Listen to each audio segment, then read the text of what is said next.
Detroit, Michigan is known for many things, and the first thing that may come to your mind is the Motor City, home of GM, Ford, and many other automobile manufacturers. Or you may think of Detroit as being the home to Motown Records. Motown Records was founded by the legendary Berry Gordy Jr. He was a songwriter who wrote his first #1 hit called Lonely Teardrops, which was recorded by Jackie Wilson. In 1959, Berry Gordy, using a loan from his family, bought a small house and converted the garage into a recording studio. Over the years, Motown Records has recorded over 200 chart-topping hit records with a variety of artists, like Diana Ross, Marvin Gaye, The Miracles, The Supremes, and Stevie Wonder. Motown has a rich history, but I think it kind of deserves its own episode. So now let's look at another side of Detroit. Let's look at its rockin' side. A number of rockers came out of Detroit, Michigan. There was Mitch Ryder and the Detroit Wheels, the White Stripes, Eminem, Iggy Pop and the Stooges, and Glenn Frey of the Eagles. In this episode, we're going to discuss one of Detroit's harder rockers. He's the original ramblin' gamblin' man. Yep, we're talking about Bob Seger. So you ready? Let's go against the wind and let's drop the needle.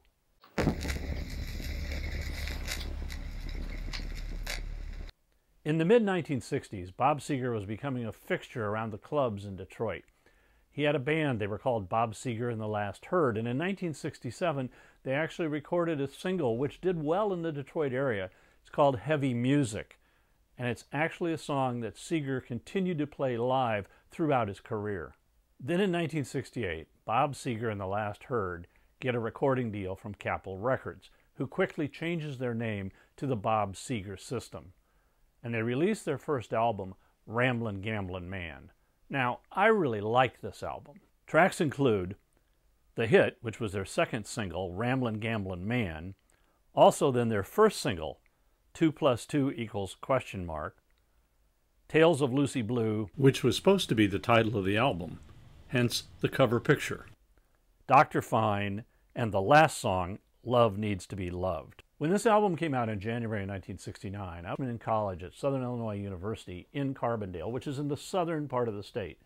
Now, there was a lot of great music coming out, but if you were down there in Carbondale and you wanted to hear any of this music live, if you wanted to see the artists, you had to figure out a way to get 300 miles up to Chicago. It's kind of a daunting task, and I actually told you about this in one of my previous episodes called Hitchhiking, where I talk about how we hitchhiked from Carbondale up to Chicago to see Led Zeppelin. Well, anyway, like I said, it was kind of hard to see any live acts at Southern Illinois, but then all of a sudden it was announced that the Bob Seger System was going to play a concert right there at Southern Illinois University in the basketball arena. Wow, I was stoked, and I got tickets, and I went. And it was a great and a very weird night at the same time. It was great because there they were. You didn't have to go to Chicago to see them. And they played basically that entire first album. And they were great, I think, because the problem was, and this was the weird thing, the stage was set up in the center of the basketball arena, and the audience was seated all the way around them in the round. Now, this is the only time I've ever been to a concert where it was set up like this, because not only was it in the round, but the stage would rotate. I guess the promoters thought this would be a way for everybody to see the band as the stage rotated. Well, didn't quite work out that way, because the other thing was that the sound system was set up so that when the band was facing where you were in the audience, they were rocking right at you, and you were really getting into it, and it was great. But then the stage would start to rotate, and the band would kind of move away from you.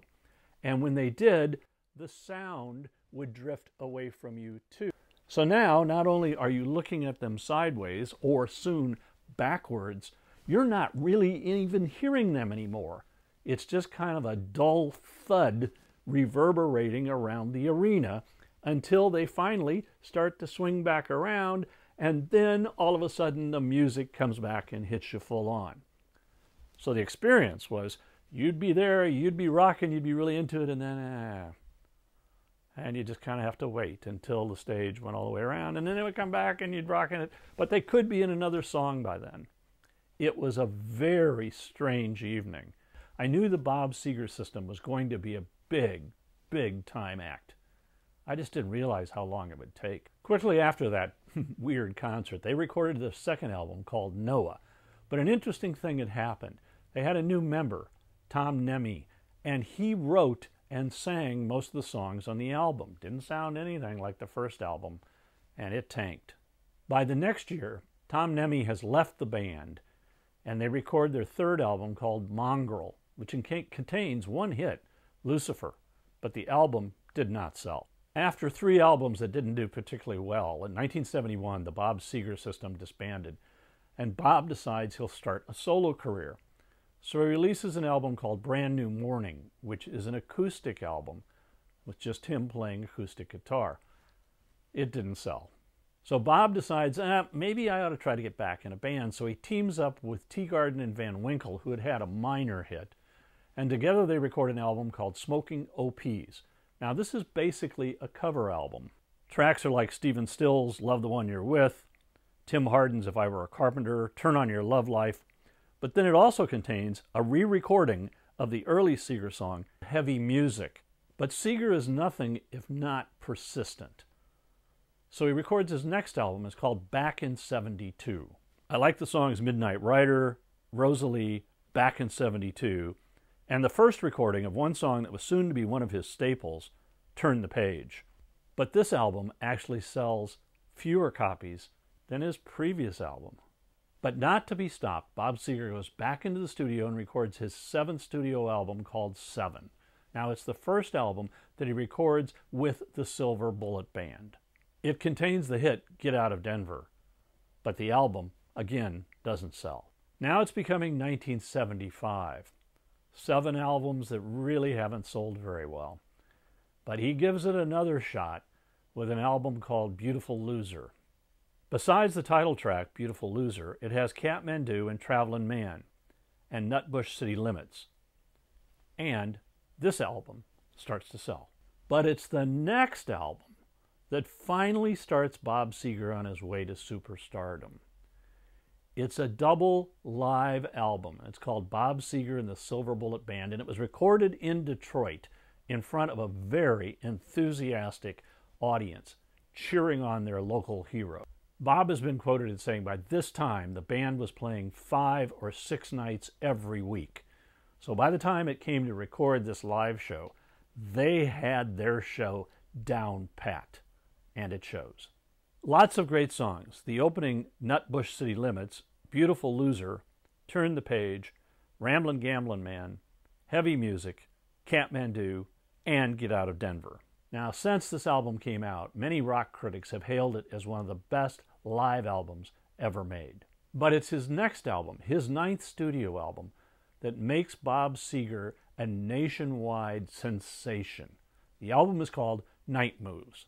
It contains big hits like Rock and Roll Never Forgets and Night Moves. But I also like Main Street and Ship of Fools. At last, after 7 years of trying, Bob Seger finally has a hit album.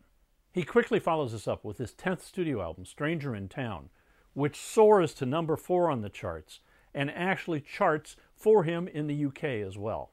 Great songs are Hollywood Nights, Still the Same, and Old Time Rock and Roll, which gained even wider notoriety when it was used in a movie that featured a young Tom Cruise dancing to the song in his underwear. Yeah, the movie was called Risky Business.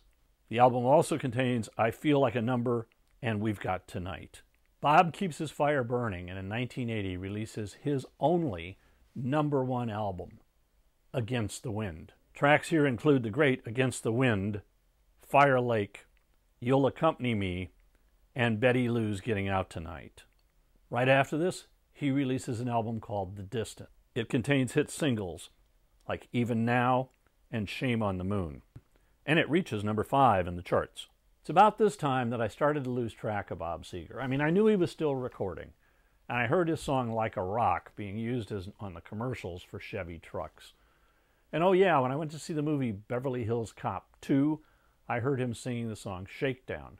Now this is kind of an interesting story, because that song was supposed to have been sung by Glenn Frey, who is also from Detroit, and he and Seger were friends. Glenn was going to sing it because he had sung the song in Beverly Hills Cop 1, The Heat Is On. But when it came time to sing this song, Frey had laryngitis. He was sick. So Seger stepped in and recorded the track that was used in the film. Shortly after this, Seger decides to leave the music business and concentrate on spending more time with his family. When he returned, he released Face the Promise, and it was a hit. So he went on tour again to huge crowds. And it was during one of those tours in 2017 that he had to cancel most of his concerts because of a problem that he had with his back. So he rescheduled those and replayed them later in 2018, which would be his last tour. For a hard rocker who could write really strong rocking songs and powerful ballads as well, Bob Seger did pretty good for himself. He was an extremely hard worker. He put out album after album, even when they didn't sell. He became a big hit in Detroit and around the world, and in doing so, I'm sure he made Detroit very proud of their hometown boy. So thanks for all the memories and the music, Bob, and that incredible concert in Southern Illinois. And thank you for watching, and put on some Bob Seger and keep a rockin'. If you like this episode, hit the like button, and you can also leave me a comment down below, and I'll respond to you. If you subscribe, we'll let you know when future episodes come out.